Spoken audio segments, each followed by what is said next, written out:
Deuteronomy chapter 16 is a rather expansive portion of the fifth book of Torah. And this is going to be a little bit longer than normal lesson by about 5 minutes today so we can get everything in. And it begins with describing something that's very important to me, the biblical feasts. In particular, the three major pilgrimage festivals. Then this moves into discussing the requirements and expectations of the civil and governmental leaders. And then finally, it renews some instructions concerning proper worship practices as well as reiterating some banned ones. Now, as always, we have to keep in mind the context of this book in general. And that context is, here is Moses making his final address to the people of Israel, because in only days he is going to die. He knows this. And as he stands before Israel on the mountains of Moab that overlook that beautiful Jordan Valley and the long hoped for permanent home for God's people, if there is one underlying theme that Moses is attempting to project, it is probably best summed up by the words of one of Israel's most notable kings, Solomon, son of David. In the book of Ecclesiastes, King Solomon reaches this conclusion in chapter 12, verse 13, after his long essay on the meaning of life. He concludes it all by saying, the end of the matter, all's been heard, fear God. Keep his commandments, for this is the whole duty of man. It's that simple. The whole duty of man is to obey the commandments of God. Now, I want to show you something. The word used for man in Hebrew is Adam, and it means man or mankind in general. So, in the sense of this verse, it means mankind as a whole. This verse is not limited to its Hebrew audience. It's referring to all Gentile and Hebrews that worships the God of Israel. Now, I point this out because it's been a tendency of believers to want to make some laws and commandments only for Israel, others only for Gentiles, and we tend to be kind of arbitrary about which is which. Let's always remember that God's written commandments are contained in his law. Yeshua said, the law has never ceased, and it will not. Until when? Heaven and earth pass away. What Moses is saying applies to us. Messiah's ecclesia, Messiah's assembly, congregation, just as much as it did to the Hebrew people in general. So let's read Deuteronomy chapter 16 together. Please open your Bibles to Deuteronomy chapter 16. If you have a complete Jewish Bible, you can find it on page 215, 215.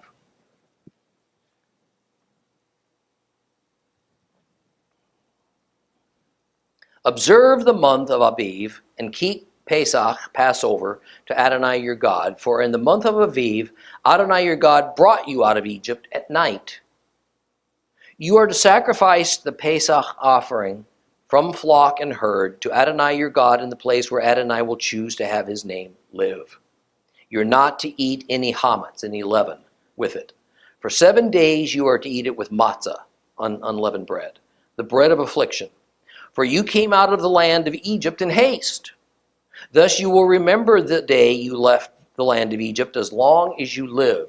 No leaven is to be seen with you anywhere in your territory for 7 days. None of the meat from your sacrifice on the first day in the evening is to remain all night until morning.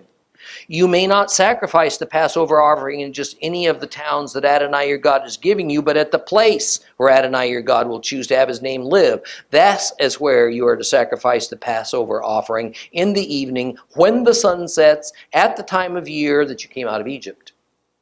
You are to roast it. You are to eat it in the place Adonai your God will choose. In the morning you will return and go to your tents. For 6 days you are to eat matzah. On the 7th day there is to be a festive assembly for Adonai your God. Do not do any kind of work. You are to count 7 weeks. You are to begin counting 7 weeks from the time you put your sickle to the standing grain. You to observe the festival of Shavuot for Adonai your God with a voluntary offering which you are to give in accordance with the degree to which Adonai your God has prospered you. You are to rejoice in the presence of Adonai your God, you, your sons and daughters, your male and female slaves, the Levaim, the Levites, living with you in your towns, and the foreigners, the orphans, the widows living among you, in the place where Adonai your God will choose to have his name live. Remember, you were a slave in Egypt. Then you will keep and obey these laws. You are to keep the festival of Sukkot for 7 days after you have gathered the produce of your threshing floor and winepress. Rejoice at your festival, you, your sons and your daughters, your male and female slaves, the Levaim, Levites, the foreigners, orphans, widows among you. 7 days you are to keep the festival for Adonai your God in the place Adonai will choose, because Adonai your God will bless you in all of your crops, in all of your work. So you are to be full of joy. 3 times a year, all of your men are to appear in the presence of Adonai your God in the place where he will choose, at the festival of Matzah, at the festival of Shavuot, at the festival of Sukkot. They are not to show up before Adonai empty-handed. Every man is to give what he can in accordance with the blessing Adonai your God has given to you. You are to appoint judges and officers for all your gates in the cities Adonai your God is giving to you, tribe by tribe. They are to judge the people with righteous judgment. You're not to distort justice or show favoritism. You're not to accept a bribe. For a gift blinds the eyes of the wise. It twists the words of even the upright. Justice, only justice you must pursue, so that you will live and inherit the land Adonai your God is giving you. You're not to plant any sort of a tree as a sacred pole beside the altar of Adonai your God that you will make for yourselves. Likewise, do not set up a standing stone. Adonai your God hates such things. I said at the beginning that I just love the Feast of Israel. That's because they are central, not only to Israel's worship practices, but to establishing their identity, and I think ours, as a people of God. The 7 biblical feasts are among what the Lord calls his appointed times. These are cyclical events. They're based on the calendar that Jehovah has established in order that Israel would have cause to pause and reflect on just who they are, who their God is. Of these 7 feasts, 7 biblical feasts, 3 of them are especially important, and their importance is emphasized by the commandment that the Hebrews are to make a pilgrimage, a journey, to the location of the central sanctuary in order to present themselves before the Lord on those occasions. And since the Lord's presence was seen as residing above the Ark of the Covenant, then to present oneself to the Lord meant that one had to come to the location of the Ark. Where was that? At the Tabernacle, later on in the temple. By law, it is the adult males who are obligated to make these pilgrimage journeys. Their home's distance from the sanctuary is generally no excuse to forego these 3 yearly festivals. We've already seen that all of these pilgrimage festivals are family occasions, so the entire family is urged to come. But that's left to the preference of each household. In reality, the family regularly accompanied the males because these were very special and anticipated celebrations that everybody desired to be present for them. Now, while so much of how Israel lived and operated was quite similar to how their neighbors did it, the act of making a pilgrimage for a religious festival to God was not a known thing in that era. These 3 pilgrimages marked the Hebrews as a different people who worshipped a different God in a different way from all the other peoples and nations. The Hebrew word for pilgrimage is chag. Chag. And some 2,000 years after the Lord mandated these 3 yearly pilgrimages, a new and rival Middle Eastern religion was formed that incorporated the same idea. It was called Islam. In fact, Islam borrowed the Hebrew word for pilgrimage, so in Arabic, their pilgrimage is called a Hajj. Now, although we've had several lessons on the biblical feast, we're going to spend some time with these 3 pilgrimage feasts of Deuteronomy, as there are some aspects of them that aren't readily apparent, especially to Gentiles. Even more, since virtually every great happening, hear me, every great happening in Christ's life centered on one or another of these pilgrimage feasts, then we ought to immediately suspect that the timing of them was no coincidence. The first feast that is discussed in chapter 16 is Passover, or Hebrew Pesach. In verse 1, Israel is told to observe the month of Aviv and to offer a Passover sacrifice to God, because this was the night that Jehovah redeemed Israel. He freed Israel from the clutches of Egypt. I want to pause and make a point here. When did God redeem Israel? When did he redeem Israel? I just said it. When was it? Somebody say it. At Passover in Egypt, right? Did he redeem them at Mount Sinai? No. When they arrived at Sinai, what condition were they in? Redeemed. Not too tough, right? Who did he give the law to? A redeemed people. Keep that in mind.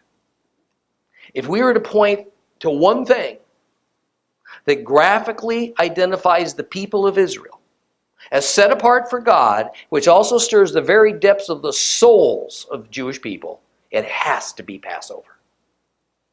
It was that act of saving Israel from Egypt, setting them apart as an identifiable people group, with God, with Jehovah as their God and King. This is what established them as a nation of God. Aviv is the Hebrew name for the month that Pesach is to be celebrated. It literally means new ears of grain. The reference to grain indicates the agricultural connection of this celebration that moves in parallel with the Exodus from Egypt connection. Aviv corresponds to our modern months of March, April. So we're dealing with a springtime season. So, why does God ordain this separate religious calendar year with Aviv at its beginning? Because it was the month of Aviv that marks the official beginning of Israel as a set-apart nation, and the Lord is the God of that nation. Aviv marks the beginning of Israel. Let's recall that the reason that Passover is called Pesach, Passover, is because on a singularly dreadful and yet wonderful night, the Lord himself passed through the whole land of Egypt. He killed the firstborn males of animals and humans of every household, except for those folks who trusted him. And so they followed the instruction to sacrifice a yearling lamb and to paint its blood on the doorposts of their homes. Those families who did that as an act of obedience and submission to the God of Israel, these were primarily but not universally Hebrew families, were not touched by death on that night. And this devastating divine judgment caused Pharaoh to finally understand he couldn't maintain his grip on God's people any longer. The following morning, Israel massed together in the land of Goshen, that fertile delta region of Egypt where most Israelites were residing, and with Moses leading, they marched away from centuries of slavery and oppression. Now, while I'm sure that in English Passover will always be called Passover, in reality, the Hebrew word Pesach, as translated, doesn't mean Passover. It comes from the verb pasach, which means to protect. Therefore, in verse 2, where we read, you shall slaughter the Passover sacrifice, what it says in Hebrew is that you shall slaughter the Zevah Pesach. Literally, it means the protective sacrifice. Now, is that appropriate? The protective sacrifice. It's referring to the fact that Israel was protected from God's final and deadly plague upon Egypt. It was only the result of that protection that one could say then they were passed over. And that name Passover is kind of stuck since Jerome translated the Latin Vulgate version of the Bible in the 5th century AD, and he chose the term Passover to translate Pesach. Now, rabbis have long recognized that there are differences between the way the very first Pesach was observed in Egypt and the way it was thereafter celebrated.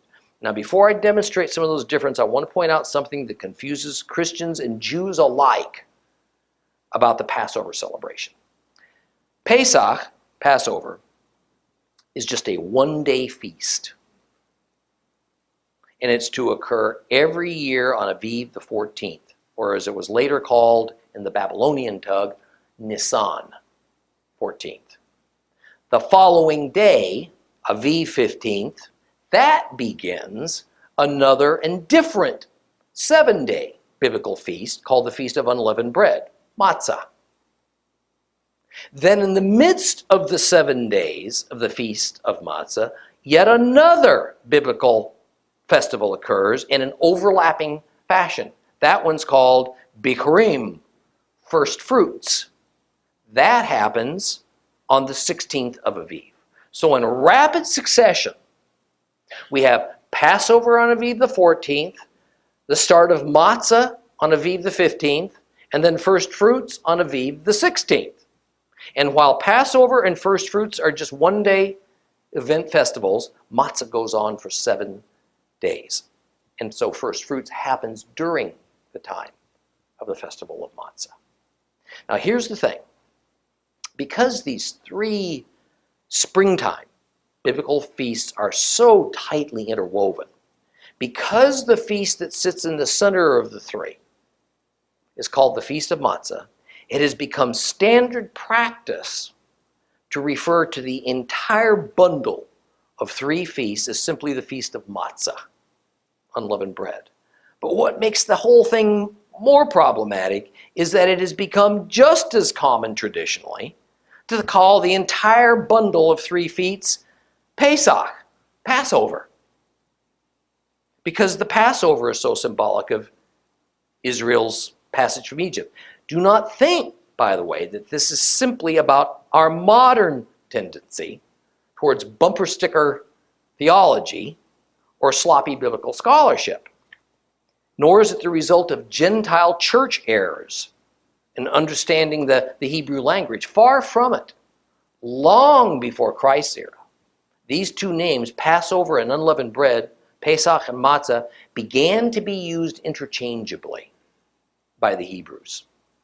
Therefore, not surprisingly, that is exactly the way that the New Testament deals with the springtime biblical feasts. One time, the Gospels will refer to the single day of Passover as Passover. Another time, it will refer to the entire bundle of 3 feasts as Passover. One time, it'll call the first day of Matzah plus the following 6 days the Feast of Unleavened Bread. Another time, it'll call the entire bundle of 3 feasts Matzah. Confusing? Oh yeah. Oh yeah, you bet it is. And that is why one must always look at Holy Scripture, Old Testament and New, from a Hebrew mindset. Existent especially in the era that those certain passages were written. Otherwise, we're going to wander off into the weeds, thinking something is simple and straightforward when in fact the meaning is buried deep within Hebrew culture, thought, tradition. I'm going to be giving you some examples of that momentarily. But first, let's get back to the differences of the way these 3 spring feasts were celebrated on their inauguration in Egypt, as opposed to how they were going to be observed out in the wilderness, and then how that would change again once they got into the land of Canaan, and then how these observances evolved over the centuries as the Jewish people dispersed into a Gentile world. The original Passover in Egypt was observed in the home.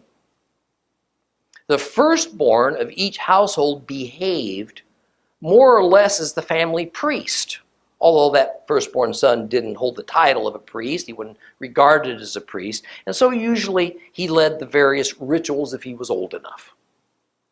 It was the firstborn who appropriately slaughtered the lamb in Egypt and painted its blood on the doorposts of his family homes. First, because it's his job. Second, it was his life that was going to be protected by this act. Now remember, the firstborn was the only family member that was in danger, because it was only the firstborns, by definition, meaning of the firstborn son in that family, who was going to be threatened by death at the hand of God. Everybody else was fine. While Israel was in Egypt, there was not as yet an official priesthood established. That was going to happen in Mount Sinai, a couple months after they were redeemed and then left Egypt. Yet many of those Hebrews in Egypt had a distant memory of certain religious rituals that were handed down from Abraham, Isaac, and Jacob, and so they followed the customs of that era by each family recognizing the firstborn male present within each household as the officiator over whatever traditional rituals that they retained. So while the original Pesach was to take place within the residence of each family, once the law was given to celebrate it as an annual observance, the condition changed. Now, the Pesach sacrifice and the eating of the sacrificial lamb was to take place only at the centralized sanctuary. That is the meaning of the words in the second verse, where it says the sacrifice is to take place at the location where the Lord establishes his name. In addition, the Levite priests became the sole authorized officiators of sacrificial rituals, so they then replaced the firstborn sons as the spiritual leaders of the families. The next difference between the original Passover and those subsequent to it are that the sacrifice can be from an animal flock or herd. This means it can be lambs, goats, even cattle. The passages of the book of Exodus, when discussing the required animal, say that it must be of the flock, meaning a sheep or a goat. The rabbis have had a really difficult time with this. And generally, they have simply decided it would be best to follow the original instructions, which was to use a lamb. Now, some of the reasons stated for these differing instructions are that a sheep or a goat would be suitable for the amount of meat needed for a typical family of around 10 or so individuals. But once Israel settled in the land of Canaan, it would be possible for a number of families then to share one larger animal, maybe like a cow. Further, the general evidence is that because Egyptians much preferred cattle to sheep, and since the Hebrews, as far as we know, raised sheep and goats and not cattle at that time, it would have been necessary for a Hebrew to buy a cow from an Egyptian for that sacrifice, something that really would not have been appropriate for what was about to occur on that Passover night. Be that as it may, the use of the lamb as the sacrificial animal became the generally accepted practice, and the use of cattle was limited to other kinds of required sacrifices that usually occurred at the Tabernacle and Temple during the same time that the biblical feasts were occurring.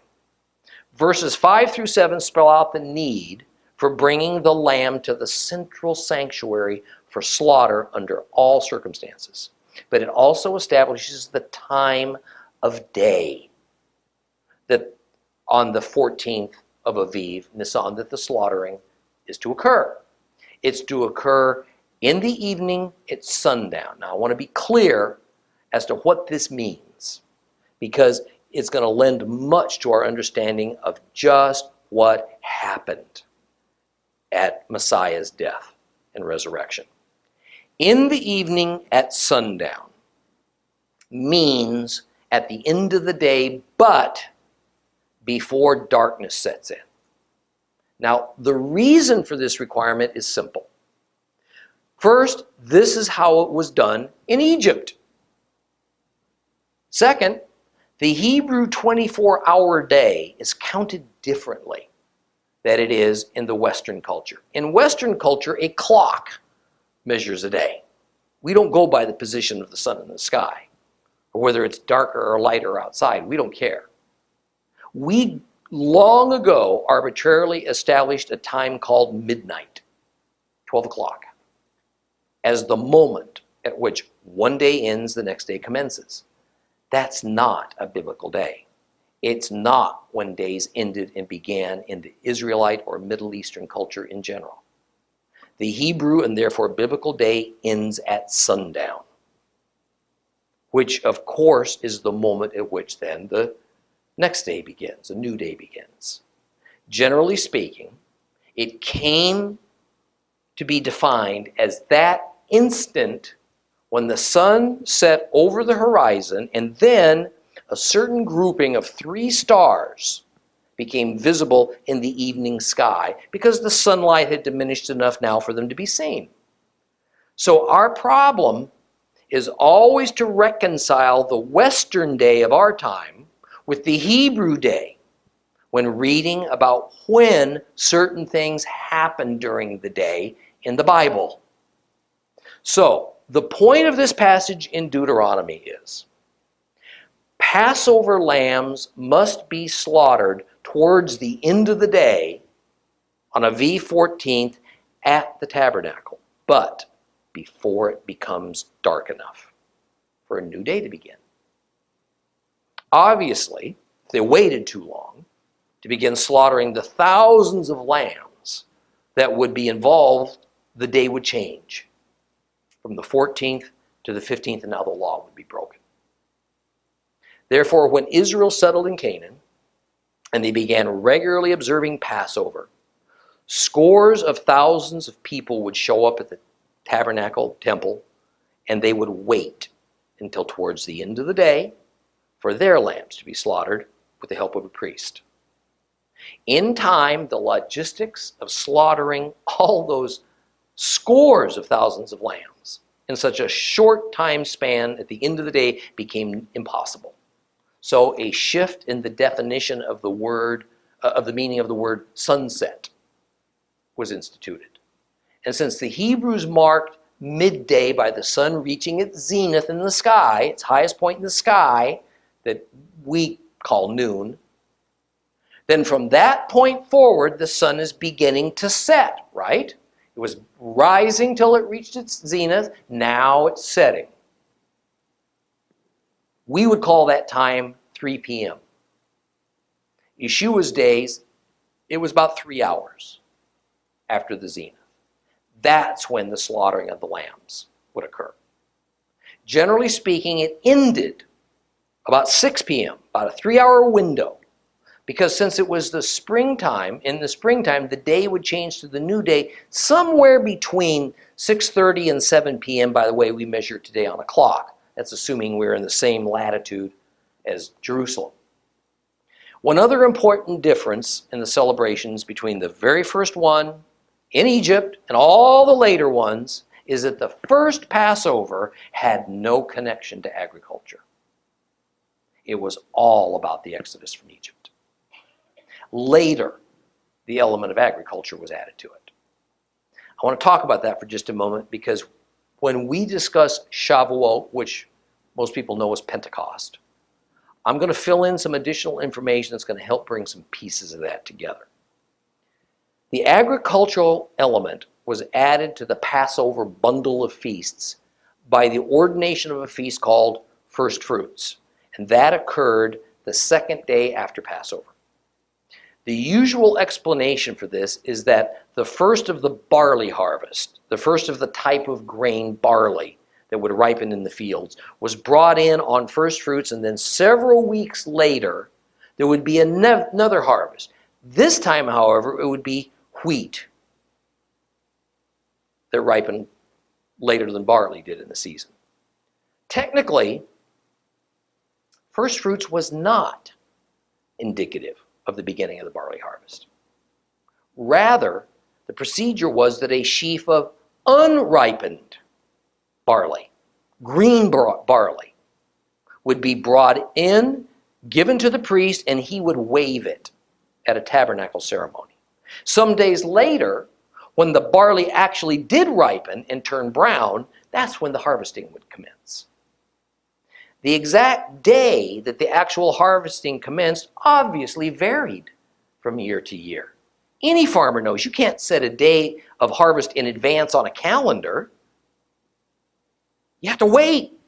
You have to observe when the grain or the fruit or the grapes or whatever has actually achieved the exact point of ripening is at its optimum. And of course, it's going to randomly change every year. You don't know.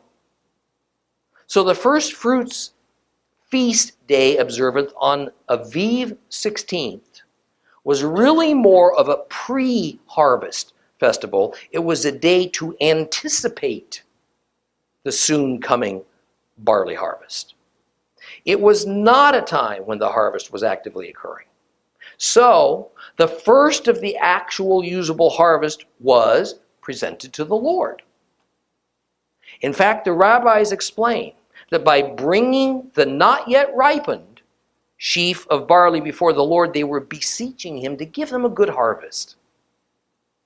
At this point, they didn't know yet what the result of their harvest might be.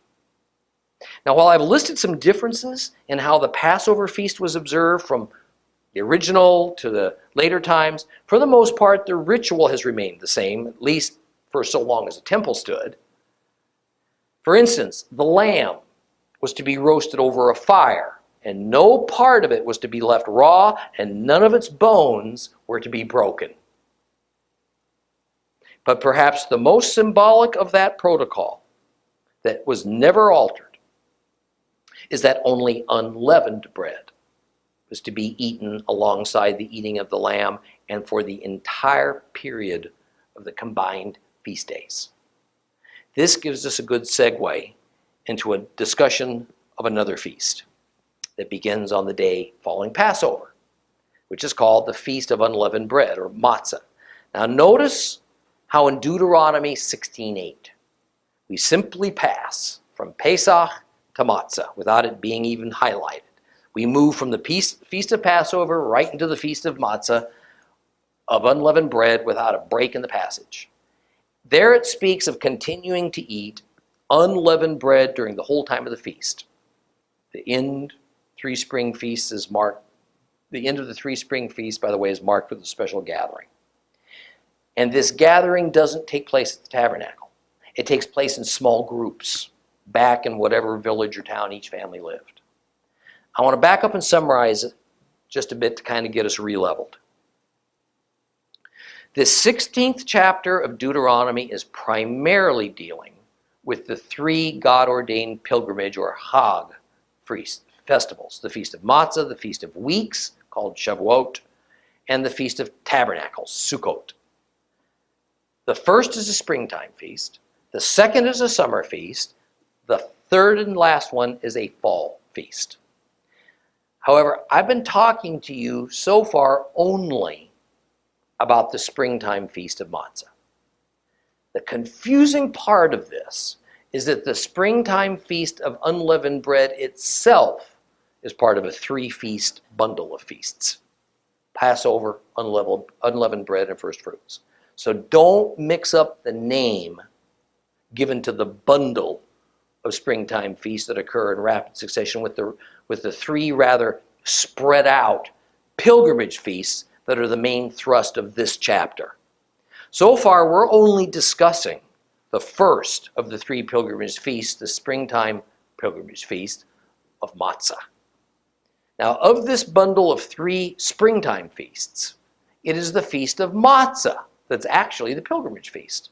Passover is not technically a pilgrimage feast, nor is first fruits a pilgrimage feast. However, since one is required to journey to be at the tabernacle for the Feast of Matzah, it pretty much follows that the Passover lamb is to be slaughtered there. the day before matzah, as well as much from a matter of practicality as anything else. Now, let me add one more important element that explains why, even though Passover is not a pilgrimage feast, that it was still a requirement that the Passover lamb had to be slaughtered at the central sanctuary. Back in Leviticus, God declared that the first day of the Feast of Matzah and the last day of the Feast of Matzah were something special. They were Sabbath days. Not the Sabbath day, seventh-day Sabbath, seventh-day Shabbat. Rather, these were special Sabbath days when no regular work was to be done so that they could be preparation for the feasts.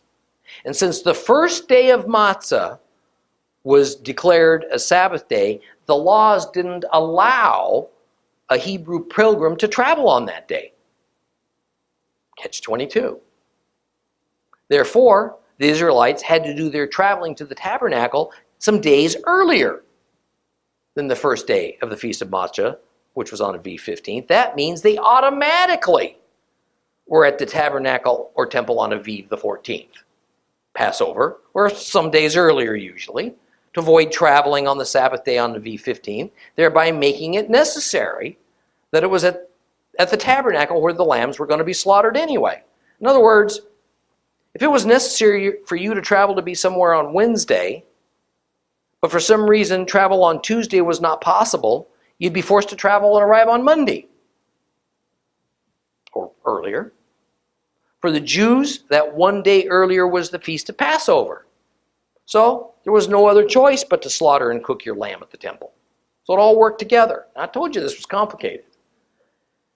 But hang in there with me, because if you ever hope to understand, I mean this from the bottom of my heart, if you ever hope to understand what went on with Christ, the Last Supper, his resurrection, you need to understand what we're discussing here.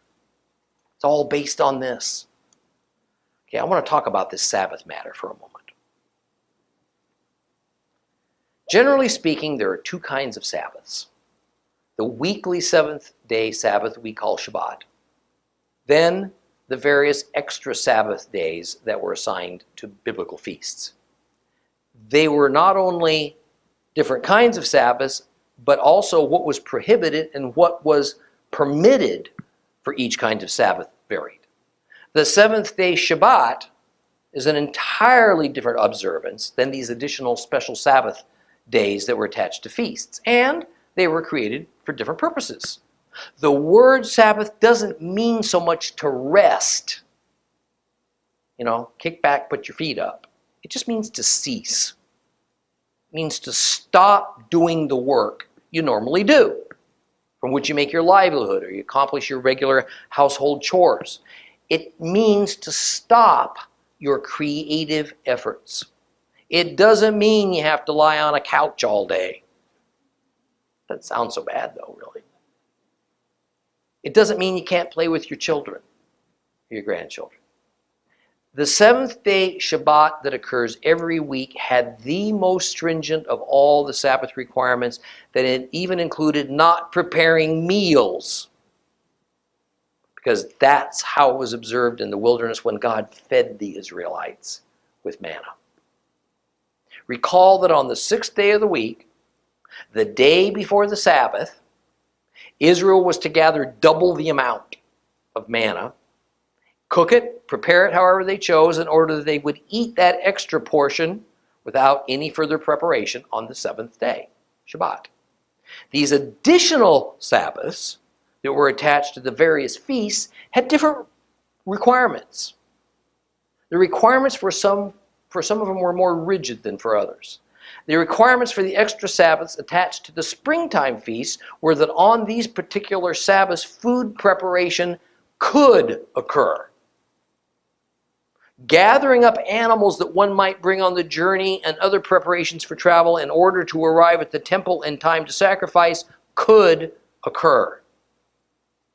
Some of these festival Sabbaths didn't even begin and end at the normal start and stop times for a 24-hour day. Some might begin the moment the day changed to the festival Sabbath day, but end by noon or partway through the next day. At other times, a particular festival Sabbath might not start until noon or thereafter. So there's a lot of variation in this. I want to again affirm, when I say this, I'm not talking about the seventh-day Sabbath. Its schedule, its rituals are fixed firm, and it doesn't ever change. The festival Sabbath days are additional days where the work schedule is modified or it's limited, and preparation for the coming biblical feast to which they were attached were authorized by the Lord to continue in varying degrees. It's important we recognize that when the scriptures are referring to the special feast Sabbaths, they're different than the standard seventh-day Sabbath. Now, I want you to notice, since Passover, which is a how many day event? 1. And then the Feast of Matzah, which is a how many day event? 7. It begins one right after the other. So we have an overall spring feast period of 8 days. This means, follow me, that during this festival period, at least one seventh-day Sabbath was going to happen. Depending on the year, 2 seventh-day Sabbaths could happen. Therefore, the purpose, the festival Sabbath days, the special Sabbath days, would be in addition to the 1 or maybe 2 seventh-day Sabbaths that occurred during that 8-day feast period. I want to wrap up today's lesson by applying this to Yeshua's last Passover celebration. I'm only going to go so deep with this. We're just going to peel that onion back another layer in another lesson. But in the Gospels, we find that Yeshua was killed, put into a rocky tomb, and arose during the springtime feast days. We also know that there was at least one Sabbath in between those times, one Shabbat. The kind of Sabbath that's the regular seventh-day Sabbath.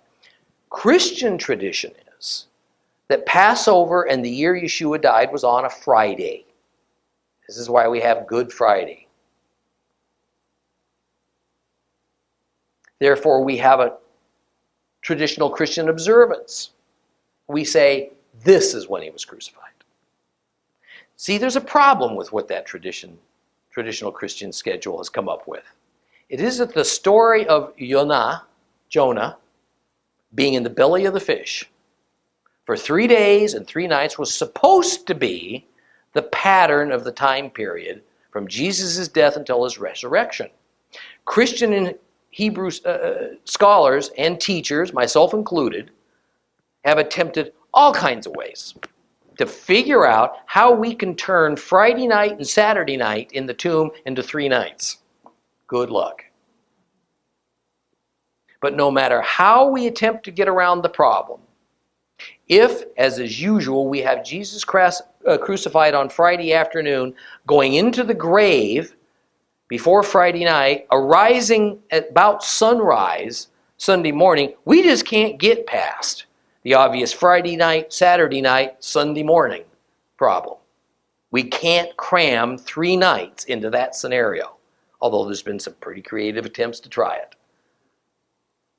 This is where our understanding of how the feast days worked, and this is according to Scripture, by the way, not conjecture, and how the various kinds of Sabbaths worked, that helps us out.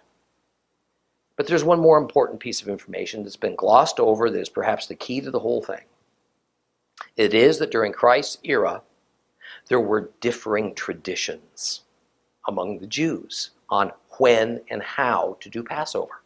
In fact, there were exactly 3 different traditions, all in operation at the same time. There was the Judean tradition, meaning the one that was observed by those who lived in and around Jerusalem, in the kingdom of Judea, it was called at that time. Then there was the Samaritan tradition, for those who lived in Samaria, the central portion of the Holy Lands. And finally, there was the Galilean tradition, for those who lived up in the Galilee, the northernmost area of the Holy Lands. The Samaritan tradition revolved around their belief that Mount Gerizim was the place where the temple of God belonged. So the Samaritans broke loyalty with the Judeans. They built their own temple. They established even their own priesthood. This involved doing things just a little different than what the established protocol of the Jerusalem temple was that we're far more familiar with. The Galilean traditions were almost identical to the Judean traditions. The Galileans recognized the authority of the Jerusalem-based priesthood, so they recognized Herod's temple in Jerusalem as the proper place of sacrifice. But the Galileans had a problem. They were quite far from Jerusalem. So traveling there was more difficult. It took longer than those Hebrews that just lived in Judah.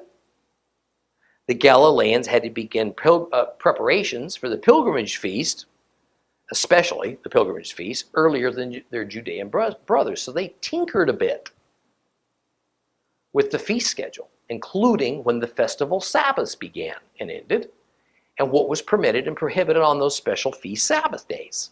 I want to cut to the chase. Think about it. Where was Yeshua from? The Galilee. Yeshua was a Galilean. All of his disciples were Galileans. They naturally observed the Galilean festival traditions. It would have been unthinkable for them to do anything else. The Judeans were somewhat understanding about these distances that had to be traveled by the Galileans. So they allowed for their slightly different traditions to accommodate this difficulty. But they didn't care for a couple of other additions that both the Galileans and the Samaritans made to the Passover rituals that had little to do with travel distance and times. The Galileans added an extra ritual celebration that the Judeans did not recognize. They added a celebration called Seudah Mafsheket. And it happened as the day was changing from Aviv 13th to Aviv 14th. Now remember now, what day was Passover? Aviv 14th. Also remember that that day changes at about what we would call 7 p.m. in the evening, at least for that time of year. In this celebration, the Galileans put an emphasis on the firstborn aspect of the Exodus, calling to mind that it was the firstborn Israelites who were protected from death, and the firstborn Egyptians who were killed. So the Galileans declared that Aviv the 14th, the day of Passover, was to be a day of fasting for firstborn sons of every family in honor of the Lord saving their lives.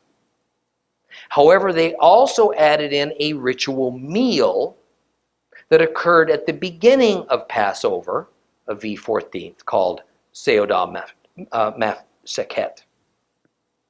And since the Hebrew day changes at sundown, it's tough, I know. The Hebrew day changes at sundown.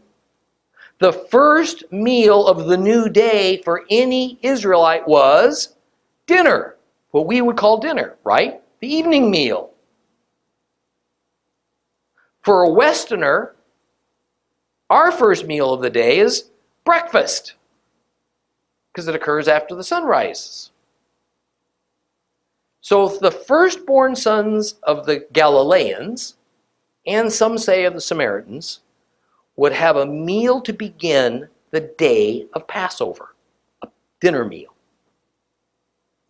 Then they would fast for the next 24 hours until it was time for the official Passover Seder meal. I want to repeat that so we're all together. I know, a little bit difficult. But what I want to get across is this isn't conjecture. This is not some new modern interpretation I'm giving you. This is found in the ancient Hebrew Mishnah, fully recognized by religious Jews. By the way, this added celebration of having a dinner meal to start out the day of Passover that is called Seudah Masechet literally translates to, get ready for it, Last Supper. Does that ring any bells? The Last Supper title for them meant this would be the Last Supper for a newborn, for a firstborn Hebrew who lived in either the Galilee, maybe Samaria. They were going to fast now for the next 24 hours until the Passover meal happened. And then they'd have that along with all the other Hebrews. Boy, I hope the mental light bulbs are starting to go off here. It's long been recognized in antiquity that there were two Passover seders, so to speak.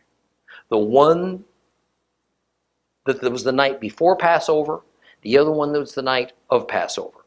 It's the one that occurs on the night of Passover that Jews celebrate today, and that Christians are pretty much aware of. However, since the details have been buried deep in the bowels of Jewish historical documents, the realities of this dual Seder, so to speak, that's my words, and how the two meals differed, and who participated in them, and why, and what was served, all that's been overlooked. I think this is enough to digest, speaking of meals, for one day. Think about this carefully over the next several days. Maybe go back and read about Christ's crucifixion in the Gospels. And next time, I'm going to lay out a timeline for you that I think will untangle a lot of the mystery about the death and the resurrection of Yeshua at Passover. Okay? Please rise.